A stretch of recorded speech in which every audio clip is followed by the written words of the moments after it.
Dear young married couple, do you need a tool to rescue your toxic arguments? We have a tool for you. We do. We're going to dive into 5 steps that are part of this tool when things have just kind of blown up and you're unsure about if it's even productive anymore. Yeah. And we're going to talk to you about how to rescue that today. Right. And we'll also get into the biology of what's happening in people's bodies and why so many people fall into this cycle. It's a very, very, very common cycle that we see in counseling. Mm-hmm. And this tool is probably one of the most powerful and one of the first things that we normally want to give couples that are in this toxic cycle of arguing and it really going badly. Yeah. And I think one really neat benefit of this tool is that whether you are the pursuer, where you're just like, we got to solve this, we got to solve this, we got to solve this, or whether you are the withdrawer, where you're like, this is pointless, surrender, I'm done, I'm out of here. Either way, if you find yourself in either of those positions, this tool will work for you. So I love that it helps both parties. Yeah. And it's, I call it the tourniquet for your relationship. A tourniquet is something you wrap around like an arm or a leg to stop you from bleeding out. Yep. This is a tool that we help lots of couples implement into their marriage, but you don't have to be like a marriage in distress in order to use this. Oh yeah, and we use it. Yeah, seriously. And for all of you people who listen to our stuff or listen to other, marriage podcasts or videos, stop just watching and implement some stuff. Yes, use it. This is a tool that's really, really powerful. And I know we're building it up, but we haven't ever done it on our channel. We just realized that, and we teach it. Seems like almost every week we teach it to somebody. We teach it in counseling. We teach it at almost all of our marriage retreats and seminars. Yeah. And so we were like, wait, we don't have a video on that. Yeah. Let's go ahead and record it. And we use this tool. Yes. So without further ado, let's go. Okay. So step one is when you're in the middle of this negative cycle or this toxic argument or something that's blowing up. Step one is to recognize your need for a breather. Mm-hmm. So how do you know you need a breather? So typically when a client comes to us and they think they know when they need a timeout, but generally they need a timeout or a breather, whatever you want to call it, much earlier than they think. Mm-hmm. So what we do is ask the client, so I would ask you, the watcher or listener, to think back to your last argument. Maybe you are the withdrawer, the person who pulls back pulls back to try to maybe protect the relationship because it's pointless. You've heard these words before. The argument where it's going nowhere, so I'm shutting down. But think back to what is your body doing? Mm-hmm. So your body is giving us clues that it's starting to shut down. It's starting to get flooded. Yeah. And this is not a state that you want to bring into a discussion. Yeah. So what are signs that, and it's personal from person to person, it changes, but what are signs that your body is shutting down or your brain is getting flooded? We'll give you a little bit of neuroscience here. Literally your prefrontal cortex, when your heart rate gets above about 100 beats per minute, and this has been proven especially for men, when your heart rate gets above 100 beats per minute, your brain shuts down. Your prefrontal cortex, which is your ability to plan, to reason, to have sound judgment, all of that shuts down. All the good parts that you love about your husband shut down. And so if your heart rate's up, your prefrontal cortex is shut down, you're probably not going to have a very productive conversation. You go into, we call it flooding, you go into fight or flight or freeze. Well, some men will, but most men won't fight their spouse. You're not going to attack the enemy. Like if there was a bear coming and you would go fight or flight, right? Well, if your wife is the bear, you're not going to fight her. And so what do? You flee. Now that might look like leaving the room, but it might look like just shutting down emotionally, or like you're there physically, but mentally you're absent. And so what are signs that you're getting to that place if you are the withdrawer? Right. Yeah, we really want to avoid staying flooded in a volatile argument.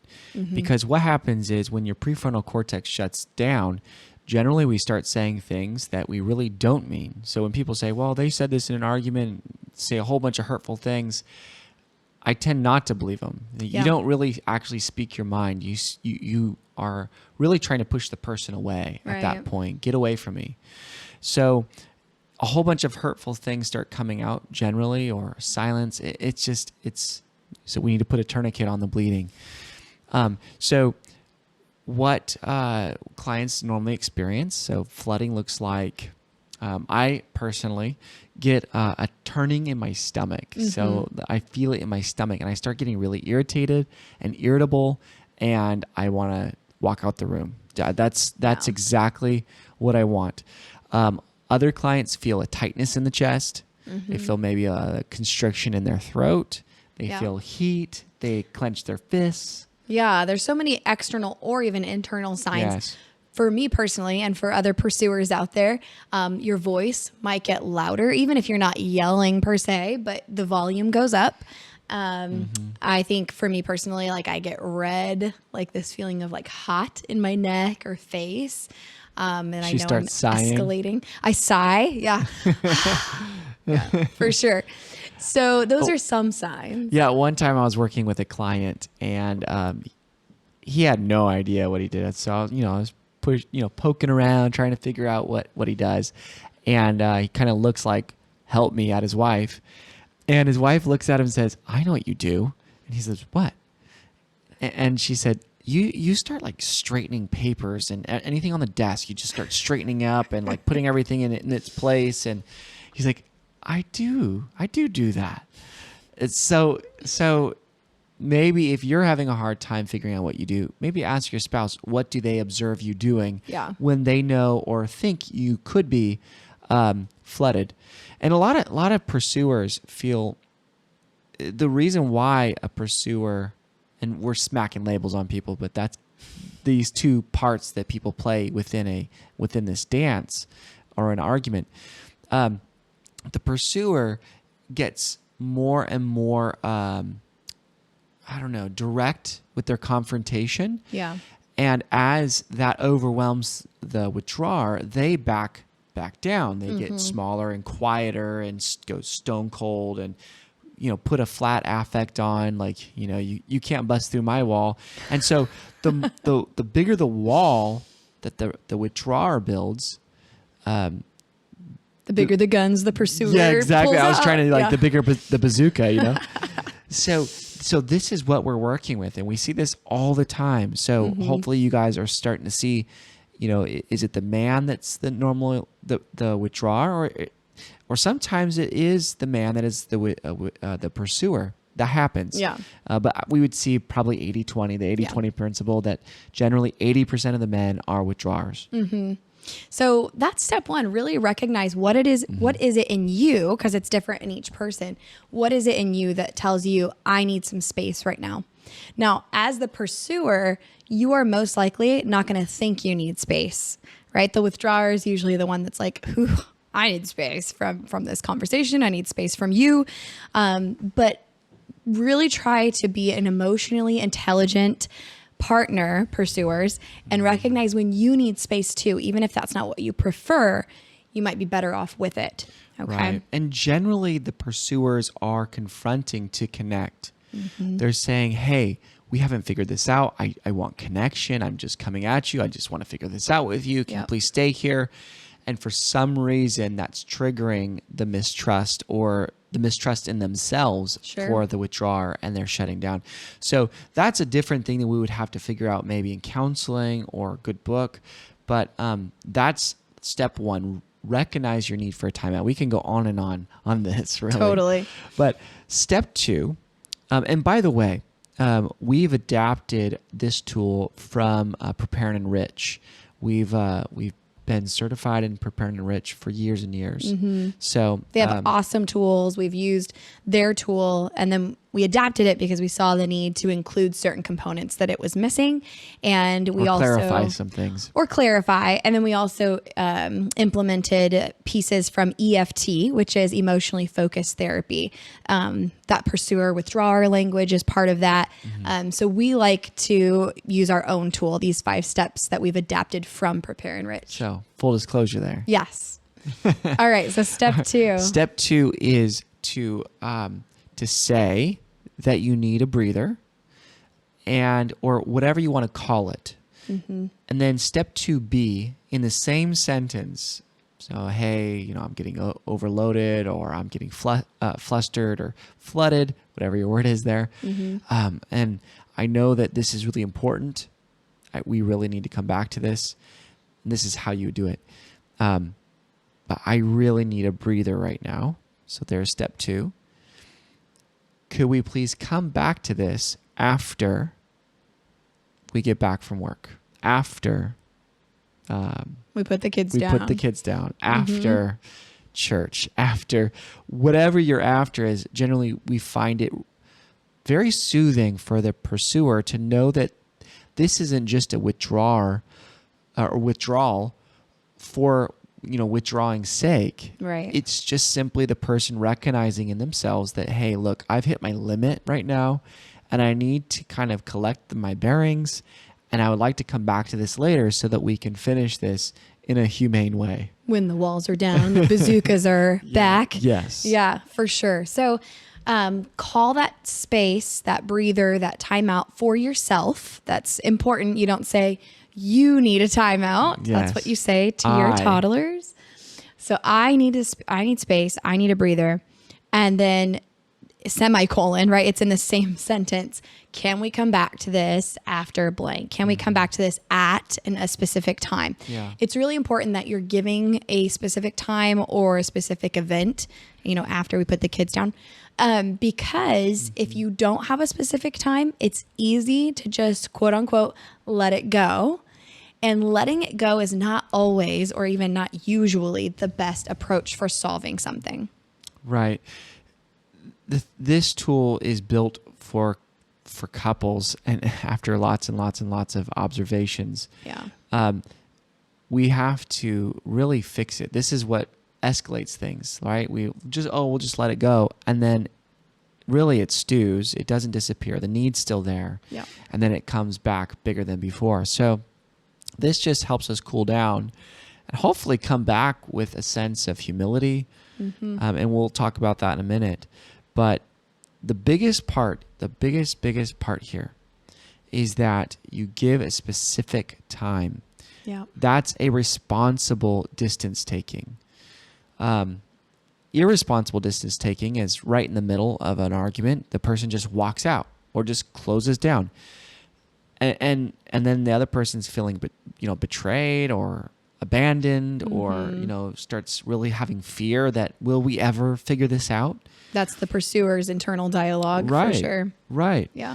And for the withdrawer, it's like, I can't take any more of this. This is how it always goes. I can't even trust to have a good conversation with this person because they go nuclear on me. So we have to have that planned time to come back so that both parties can take some time to really compute how to go back. Oh, and a rule.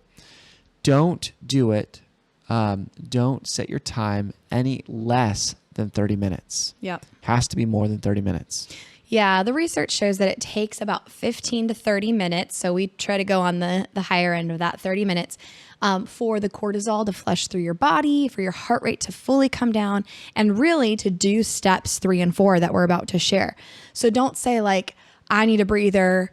I'm going to take a walk around the block and be back in 5 minutes. You really do need to take some space. So like a good 30 minutes. But even if it's like, later in the day, maybe something happened in the morning and you guys are on your way to work, it's okay to come back to it that evening, So as long as you've had some time to do steps 3 and 4. Yes. So that should give you guys kind of a good first step, second step, and also one more little pointer. Make sure you and your spouse agree what word you're going to use Oh, for yeah. the timeout. So you can use a timeout, you can use a breather, you can use it as a space, you can use it as a moment. I would use a word that's not typically in your vocabulary. Yeah. Because if you guys already say like, I need space, and that has a negative connotation, Right. and it means like you're going to abandon me. That could be a trigger. Yeah. So only use that if it's not already in your vocabulary. I had a client, they were talking through this, like, what word are we going to use? And so they decided on, we're going to park the car. So like that works for them. Like they'll say, hey, let's park the car. And they both know exactly what they mean, that they're going to take at least 30 minutes. And then they say, let's come back to this at, or let's come back to this when. Yep. So this is a very, very, very helpful couple steps. All right. Step number 3, which is do an activity that allows you to do step 4. And we're going to share what step 4 is in a moment. But it's important that step 3 is not just a distraction activity. It needs to be something that is either active or it allows you to process. So it can be something like going for a walk. That's really good. And we'll talk about why. It could be doing the dishes even. It can be, maybe you're like cleaning things out in that junk drawer that needs to be cleaned out every couple months. But just something that is not scrolling Instagram or watching something or reading something that gives you a different narrative, because you need to be able to process the narrative that's happening between the two of you. Yeah, you don't want to just go jump on Instagram and look at all the happy people, because while all your anger is just pooling around you. You need to get up and do something. It helps you to process those negative emotions. And 3 and 4 go together. So 4 is to put yourself in the other person's shoes. So as you're moving, doing stuff, don't distract your mind with what just happened. You need to go back there and think. And we have to remind ourselves that, your spouse, I don't think, isn't being a jerk just to be a jerk. Right. Generally, that person loves you. They're a good-willed person. They want the best for both of you. But, things just aren't going well for them either. Right. And they have some hurts maybe they're trying to process. They have their own agenda here. So this is our time to try to get into their shoes. So one way to put yourself in the other person's shoes is to first tell yourself, I am not wrong if I validate how they're feeling. It doesn't make my perspective wrong and their perspective right. So ask yourself, how are they feeling? If I acknowledge that Adam's feeling frustrated, or Adam's feeling hurt, or Adam's feeling X, whatever it is, right? It doesn't mean that I'm wrong. Right. And I think that's so often what happens is we get in these like battles of, I will make sure to convince them of my position. Well, and yeah, I will make sure that I convince them that they are wrong. Yeah. And really, a lot of people, I remember this at the very beginning of my marriage. It's like, Karissa always wants to try to make me feel like I'm wrong here, and I am perfectly righteous right now. And really, Yeah. And so, like, why do you always have to try to make me take part of the responsibility of this argument? Because you're the one who started this, right? And it took me a while. I'm a slow learner, apparently. To realize that I play a part in almost every single argument. Yeah. It took me a while too. It took us a few years to both convince get on each board. other that, Yeah. And so really what we had to learn, and what we're wanting you to learn, if you haven't learned it yet, or you need to practice it more, I think we all do, is I can validate my spouse's feelings and actually know that it's reasonable that they feel that way, Right. without having to say that I'm wrong or that, you're right necessarily. We're just saying, can I see where they're coming from? So here's a tool within a tool. This is called the because. So if you can give 3 reasons why they're feeling that way. So I would say like this: it makes sense to me why you feel frustrated, because you had an expectation that blank was going to happen, and then it didn't happen. So that naturally made you feel frustrated. It also makes sense to me that you feel frustrated because growing up, this is something that happened quite a bit. And you didn't always feel heard or understood. Right. And so now you really want to feel heard and understood in this situation. Yep. And it also makes sense to me because, so you're coming up with 3 reasons, right? You really value us being on the same page. And when I am not on the same page as you, it really just kind of, it's a drag on your day because your value is unity and teamwork. So you see what we're doing. We're drawing from prior circumstances, values, just general expectation. And so many people do not want to try to step into the other person's shoes. I remember being so leery at first, and still sometimes it's hard. But this is a very, very valuable step. If you want to stop the toxicity in your arguments, you have to be able to see that this is a good-willed person. She's not trying to torpedo your happiness. You know, like she just has a different point of view on something. Yeah. So this is a big one. Last step. Step number 5 is to call the time in. Whoever calls the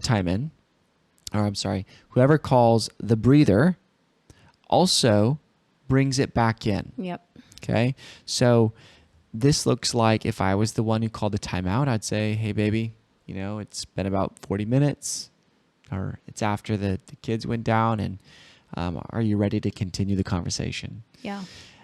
And generally, if I do it, I'm going to try to lead how I contributed to the disagreement, or I'll notice a pattern, how we've done this in the past and how I see things and how she sees things with the work that we already did in steps 3 and 4. Yeah, you can lead with because if you want to, which is what you did in step 4, right? Yep. Putting yourself in their shoes. Absolutely. Because we want them to feel understood and seen. And that's the quickest way to de-escalate a person. Because really, the emotion is there to try to convince you of the importance of whatever's going on. Exactly. Right? So if you can see it, really see it, and allow them to see that you see it, they won't have as much impetus to keep up with the high emotion. Yeah, the walls come down when someone feels seen, when someone feels understood. That's why it's such a powerful way to resume. And we'll do another episode here pretty soon, maybe next week, where we dive into how to repair once you come back. So, you've broken the cycle of toxicity and you've rescued the argument, and now you come back to actually resolve how to repair. What does that look like? And so we'll dive into that next episode. But that's one tip. When you resume the conversation, start off with putting yourself in their shoes. And oftentimes I'll have a couple in steps 3 and 4. The activity that they're doing in step 3 is praying for that person. So step 4 might look like writing out. That's a good one. Yeah, writing out in prayer the because. Like, God, help me to see this from their perspective. Why does it make sense to them? And God will reveal that to you if you're genuinely seeking that. You might not be. You might not be genuinely seeking it. Hopefully you are. Yes. And then if you get it wrong, if you come back and you're like, yeah, it makes sense to me why you were frustrated, and you go into the reasons and they're like, no, that's not why, then you can genuinely ask, okay, tell me why. Please help me understand. Help me understand. Help me help you. Yeah, it's a big one. So if you're listening to this alone, you really do need your spouse's buy-in for this tool. Go get your spouse. Listen to this together. Yeah. I mean, you could practice certain pieces of it on your own. 100%. But yeah, if you guys are going to try this together and like have a common word that you say in step 2 for calling the breather, you really do need to be on the same page. This is such a helpful tool. We're disclosing gold right now. So go use it. Put it in your arsenal. If you guys get into lots of arguments, take a Sharpie and write it on your nearest wall to remind you to use this tool. One tip as well, and a context in which we use it often, is not necessarily when something's going ballistic, because I don't think that happens for us anymore, or at least rarely. But if something is just, it's not the right time. And so what that might look like a lot for us is like Adam's like in his creative box and he's not ready to talk about something, even if we're not arguing, he's just like not ready to talk about it. And then I'm like trying to talk about it. He will often call the breather at that point, like, hey babe, now is really not a good time for me. Can we come back to this when? And then, so he calls it then. So keep that in mind. It could just be when you're not in the right space to talk, or it could be, you know, when things are kind of toxic or blowing up. There you go. Use the tool. All right. So tune in to the next episode where we will help you with how to repair and what to do when you come back after using this tool. So long.